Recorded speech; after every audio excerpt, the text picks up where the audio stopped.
Welcome to the Register's Report. My name is John Buckley. I'm the Register of Deeds of Plymouth County. This show is about Plymouth County real estate. We're talking about the numbers from July. This is an August show. And we'll have a great guest on the show, Joyce from NeighborWorks, talking about foreclosures and the eviction moratorium. And then we're going to talk about some of our county and colony history. So our headline for the month was overall solid numbers for the summer market. We're going to go right to deeds. Deeds are sales of property. We've had a good run with sales over the past year. There were 968 deeds recorded in July, less than the 1127 recorded in June, 9% less than last July. However, year to date, we're up 16%, and the values are again way up over last year. And the number of deeds and condo sales were very high. Again, you're seeing an image here of all of our 27 communities in Plymouth County. From Abington to Whitman, there have been a lot of sales, particularly Plymouth and Brockton have the higher number of sales. Now, mortgages have been a big story this year. We did see a slight drop-off in mortgages this past month. The 2,619 mortgages in July, less than the 3,115 mortgages in June, 15% less than last July. But if you look at the chart, you'll see it was the second highest number since March, and since April rather. So that's still a good trend. A lot of people have been refinancing their mortgages as well as purchase mortgages. The refinancing activity seems to be slowing down, although rates are still tremendous. If you haven't refied, take a look at it. Foreclosure issues, we're going to talk about some of those issues of foreclosure with Joyce. However, the numbers are way down. There are only 8 foreclosure deeds in July, more than the 2 in June, but 71% lower than last year at this time, and pretty much the same story with foreclosure notices. A foreclosure deed is when a lender has taken back property. A foreclosure notice is when someone is facing some difficulty. Again, if you have any trouble with your mortgage, reach out to a federal housing counselor. You're going to see a list of foreclosures and orders of notice for the month of July. Still a lot of zeros out there. We expect to see that change. We did release a virtual tour of our Plymouth Colony records this month. We did that in conjunction with Plymouth 400.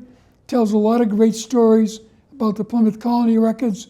We're going to talk about one in the last segment of the show, but be aware that we have a free property fraud alert on our website. You click on that, put in your email, and anything that's recorded against your property, you'll get a notice. Tremendous amount of e-recordings coming in, and a great guest coming up, Joyce of NeighborWorks Housing Solutions, to talk about post-moratorium for the foreclosures and evictions.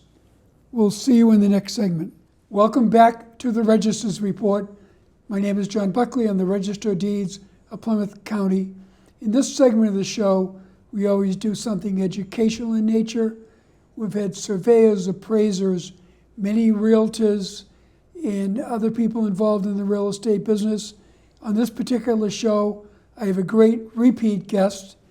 Joyce of NeighborWorks Housing Solutions is here to talk about some very important things going on in the real estate community relative to foreclosures and the eviction process. They're constantly changing, so it'll be challenging for me and Jill to get out information to you. However, what is most important is that you pay attention to the changing world and reach out to federal housing councils like NeighborWorks when you feel you need to. So welcome to the show, Jill. Thank you, John. Welcome back to the show. Thank you. So why don't you tell our viewers a little bit about your background and how you got involved in this area? That's a great question, John. I actually graduated from law school 30 years ago, 1991, and practiced law for 17 years in New York State and in Massachusetts. And in 2008, I made a career change and became a housing counselor. I started in 2009 at an agency in Quincy, and then joined NeighborWorks Housing Solutions in 2016. And so I've been doing this, to see my math's right, about 12 years. I find it very rewarding. It's great to be able to be on the ground helping people and having some of the institutional knowledge that comes with having been a real estate attorney for many years. I think that helps a lot. But I've also learned an awful lot about things that I knew nothing about as an attorney in the housing counseling world. So it's been a really great honor of mine to help the folks here in the Commonwealth as best we can to save their homes. Typically, that's my main goal. So what was your area of practice when you were in New York? I did commercial real estate. Oh, good. So I didn't really do residential. I did a lot of commercial real estate, yeah. The basics are kind of Yeah, they're the same, yeah, pretty much. Right. And it's a tough bar, the New York bar to pass. It sure is, it sure is, I have yeah. a niece that passed the California bar, and they always say New York and California bars are the toughest too. It was tricky, yes. Right. Well, I'm glad to have you on again. Do you want to talk a little bit about NeighborWorks Housing Solutions and where your office is and what your primary focus is under that tent? Well, as you know, John, NeighborWorks Housing Solutions is a merger of two housing counseling organizations that have been working in the state for many, many years, both of them. We merged 2 years ago, and we now have offices in, Quincy, Brockton, Taunton, and Kingston. In New Bedford. And New Bedford, Right. yes, I almost forgot. How Yeah. could we forget New Bedford? right. Yeah, so we have offices throughout the South Shore. We assist families, homeowners, and renters, folks in all areas of housing. So that means helping people with rental delinquencies. We have we were talking earlier, the RAFT program has been expanded by tenfold at least during the pandemic, and we've been distributing funds to help people get caught up on their rent. That's been going on since the beginning of this. That's a major focus of what we're doing right now. I work more with homeowners, so we still have first-time homebuyer classes. I did a Zoom class just on Saturday with a bunch of folks from all over the state, and we do foreclosure prevention, as we were discussing, and that's probably what we're going to discuss most of right now. But as an agency, we cover basically all areas of where you live, the roof over your head. So clearly foreclosures was very difficult. Years ago, 2008 crisis really was difficult. Brockton was the epicenter Yes. of foreclosures back at that time, and we were very involved in our office in sharing information with NeighborWorks for people that are at the foreclosure notice stage. Right. And there were a bunch of housing conferences that we ran to bring people in together. We did that together along with the Commonwealth banking officials to try to get people to help modify their loans. Right. At the time, it was a very, very difficult time. A little bit different from a story I read the other day. There's a lot of people now that have more equity in their house than they did at that time period. Back in 2008, a lot of people were underwater with their mortgages, meaning the mortgages, when the value sunk in the property, the mortgages were cost more than the value of the home, and that made it really difficult for people to get out of it. Right, right. So yes, it was definitely a different climate in 2008 Right. Because of what we've seen with the real estate values just rocketing, throughout the state here. That's a good thing for homeowners. In the foreclosure realm, oddly enough, it's kind of the opposite. A lender, when they make a decision about foreclosure, sometimes it's, if they were underwater, the lenders would be more hesitant to foreclose. For lack of a better way of putting it, because they might lose money on the sale. Right, right. Whereas in this situation now where we're in, it's, if people do have equity, it's a little bit, and not to say that that banks are going to be rushing in to foreclose on people, but it's certainly a different climate than it was. And it seemed last time that there was a lot more predatory lending going on. And Yes. unlicensed mortgage brokers at the time, the restrictions they passed in Washington and statewide seemed to have made a difference. It seemed like there's less at-risk individuals now. Yes, correct. The loans, We'll see. Right, the loans We'll aren't see. bad loans Right, anymore. right. The problem we've got is we've had a once in a hopefully our lifetime circumstance that none of us have ever lived through before. What we've lived through the last year and a half is something, it's just changed. That was the bomb that hit everybody, and folks losing their jobs, and and then getting behind on their mortgages. It's a kind of a different scenario, right? Yeah, so let's stay on foreclosures for a little bit. In the first segment of my show today, I mentioned there were only 8 foreclosure deeds for the whole county in the month of July, and 8 foreclosure notices, which are the first documents we see that someone's in trouble. Those numbers are down 60 or 70% over 2 years ago. Right. And clearly, the moratoriums and the ability of banks to do some kind of help with modifying the loans early have been a factor. Yes, definitely. And we also had the state and federal action that happened right at the beginning of the pandemic, where Massachusetts had a law in place requiring servicers to, as soon as a homeowner in Massachusetts called and said that they had a problem with COVID, they were laid off or whatnot, they were required to give them a forbearance and required to put the delinquent amount at the end of the loan. That particular state law lapsed in October of last year. Okay. But the federal they've continued to push back the length of the forbearance, mostly for federally backed loans, as we have discussed, which is the vast majority of them, but it's not all of them. Yeah. But yes, there's still the opportunity for people who are affected by COVID for whatever reason to continue forbearance on their mortgage. So is that some of the counseling parts that you've been involved with?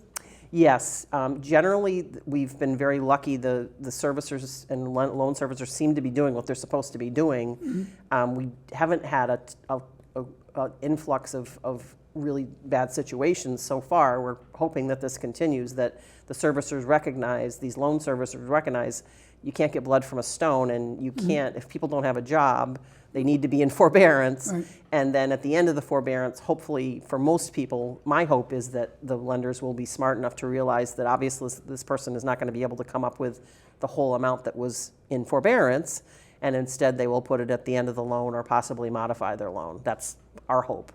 So one of the things I've said on this show, every time we've done a show and every time I've done my monthly radio show, is don't wait. If you're in trouble, the worst thing you could do is to panic and don't do anything. Reach out to a federal housing counselor, a federally authorized housing counselor as soon as you can, and just get on their radar, get involved with an account, get assigned a case number, however you organize those, and get right on it so that people understand what you can do in the short term as well as might be able to do in the long term. Yes, you want to immediately be in constant contact with your loan servicer. Okay. Don't open your mail. Please open your mail. Right. We have folks who get scared Right. and they don't want to open their mail. Yeah. Open your mail and then call your servicer, and then if you're having trouble with them, call us, or even if you're not having trouble with them, call us. Call a HUD certified housing counseling agency. That is us, and we can certainly assist and give you the best advice to go forward. So can you share your contact information? We'll do it again later. Of course, yes. So we are NeighborWorks Housing Solutions. We have several foreclosure counselors, but My direct number is 617-770-2227, and my extension is 344. But if you go into our phone tree and into our main line, you should be, there'll be a prompt if you need foreclosure help. They'll know where to direct you. Great. And can you share your email? Sure. It's jjoyce@nhsmass.org. So NHS like NeighborWorks Housing Solutions, Mass like Massachusetts.org, and just my name, J. Joyce. So just to give our viewers that might be interested an idea, what happens when the initial call comes in? Okay, so the first thing I usually try to find out is whether they've reached out to their loan servicer and what has been the correspondence between them, what's gone on. Are they still in a forbearance? If they are, how long that's going to last. If at the end of the forbearance they believe they'll have their job back and they can make their old mortgage payment, that's the best of all worlds. Just say, okay, servicer, I now can go back to making my old payment, and the goal is really that the servicer would put the delinquent amount at the end of the loan, meaning that would be due and owing at no interest. When the loan gets sold or you refinance, let's say, I shouldn't say that, not when the loan gets sold. If you refinance your loan or if you sell your home, that amount would be due then. That would just be at the end of the loan. But again, it's not sitting there accruing interest or anything else. That's the best case scenario. If they don't believe they're going to be able to go back to the same type of employment or something else has happened to them, they may need to try to seek a loan modification through their servicer. And how has the paperwork trail been this time around? It was horrible in 2008. It was horrible. It was horrible. It's been actually much better. It really was as simple as a phone call for most people to get a forbearance. They weren't demanding all those papers and nonsense. Right. So let's. I know we're short for time, relatively, from the time it takes to talk about these things. So when you're in foreclosure, RAFT is available to you? Right now, RAFT is limited up to a certain amount of money, and I don't want to speak out of turn. I'm pretty sure it's about $10,000. That money, it can and does help some people that are in foreclosure and are delinquent on a mortgage.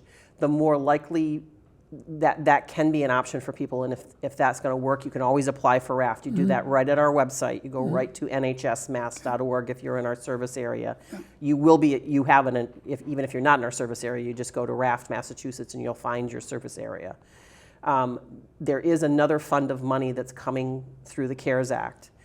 The state is going to be getting, I believe the number is $178 million, and they are working on the program about how they're going to distribute those monies to folks who may need help getting caught up on their mortgage. It's called the Homeowner Assistance Fund. That will be implemented. They're working on the model of it, and they're telling us it hopefully will be by the end of this year. Oh, I better get to it. I know, yes. So there is some available money special for that particular purpose. Okay, so let's move on to evictions. Okay. A lot of people don't realize the eviction money that you have Right. to keep people in their apartment, for example, goes to the landlord, so it's to the benefit of both. It certainly is, and we've just the amount that has been distributed in the last year is really mind-blowing. It's just unbelievable. But yes, what you want to do is you want to, if you're behind on your rent, go ahead and apply for RAFT. Your landlord should be absolutely thrilled that RAFT's available, because otherwise I guess eventually they could evict you and they'd have to sort of chase you for the money, which would be silly. You can't get blood from a stone, is the old saying, right? So this is money available to help people bring them current on being evicted. And as far as the eviction moratorium, everybody's heard on the news, it's over, it's over, it's over. Well, not in Massachusetts. In Massachusetts, we have our own eviction moratorium that goes forward in most cases through next April, as long as you are actively in a RAFT application process. The judges are going to be, and I, having gone into Quincy District Court a few times, and we used to, at my other agency when I worked there, we would go there on Thursday mornings, and if there was money available, the judge would be like, hold on, landlord, let's let this tenant see if they can get some help. Right. And how is that process begun? Is it by a phone call? Nope. Everything's online now Okay, these days, great. as you know, John. Right at the website, nhsmass.org. It's Right. right there on that page. Right. Apply for raft. There's a green Apply Now button. You click on that, and you click through, and that's how you start the process. So it's tenants only that start the process, or can landlords? Landlords can start the process as Okay, well. That's an great. excellent question. Yes, Great. landlords can assist their tenants in doing that. Right, that's great. Yeah, it is. It's been a lifesaver for so many people. So the moratoriums for both foreclosures and evictions have bounced around a little bit. There was a little gap that they tried to fill by another executive order. I know there are some issues with the Supreme Court lot decision that they're going to be dealing with, Right. and who knows how it's going to come out in the near future. Right.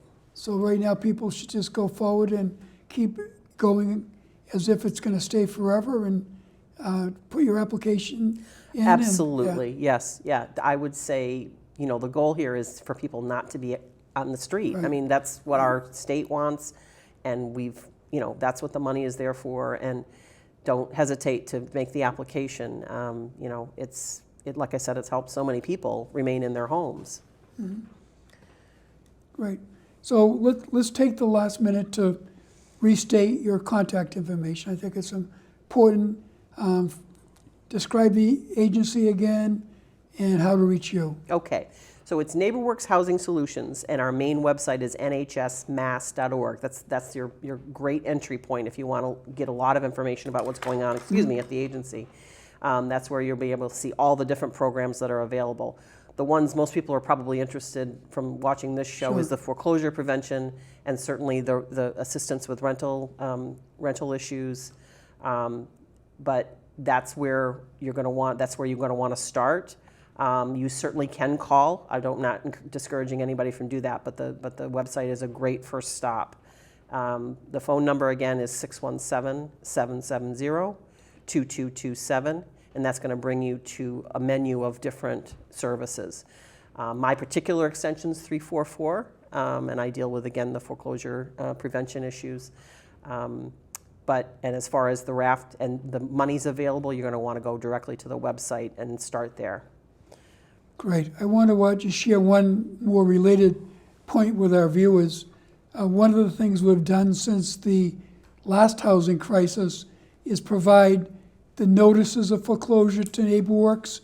They send out a letter, information to you of what you can do to forestall foreclosure or get a modification or work your way out of your problem.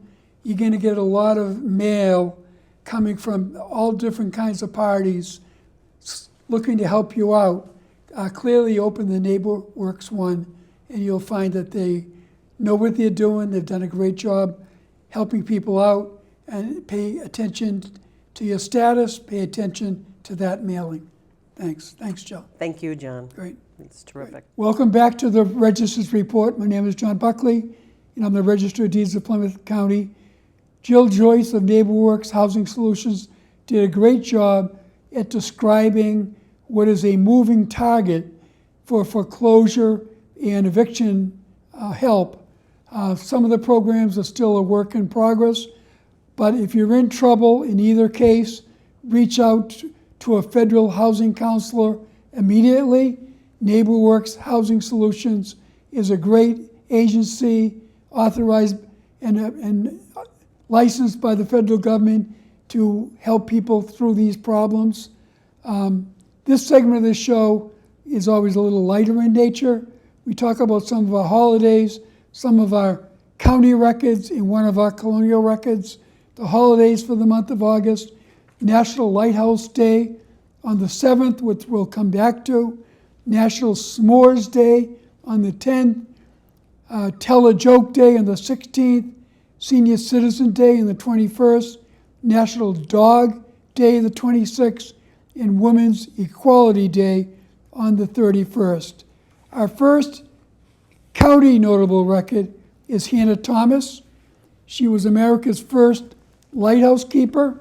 She was a keeper of Gurnet Light down in Plymouth at the entrance to Plymouth Harbor. there was a lighthouse built there. It was a wooden lighthouse at the time, authorized by the legislature in 1768. This was a site of twin tower lights built on land of John and Hannah Thomas, and they were the lighthouse keepers. John Thomas went off to fight in the Revolutionary War. He was killed in that action, so Hannah Thomas was named to fill his role as the lighthouse keeper, and she was America's first female lighthouse keeper. So currently it is operational. It is owned and cared for by Project Gurnet and Bug Light Incorporated. The next notable record is also a lighthouse, another one that has a very famous history. It's Scituate Lighthouse, certainly well known for the story of Rebecca and Abigail Bates, the so-called American Army of Two. It's a lighthouse opened at Cedar Point in Scituate in 1811.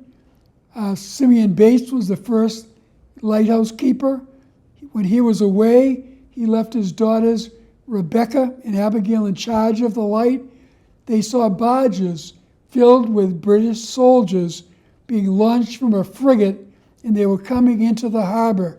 They knew the raiding parties were very damaging to the towns, so they took up a fife and drum and loudly played that, got some of the seniors still in the village to make a lot of noise, and the Scituate militia scared off the British Navy from entering into the harbor, and that then began the legend of the Army of Two. It's currently owned by the town of Scituate and operated by the Scituate Historical Society, and you can even hear the strains from the fife and drum some days down there on those windy, stormy days. The last lighthouse we're talking about is Minot's Ledge Light, so-called Lover's Light, another lighthouse with a story.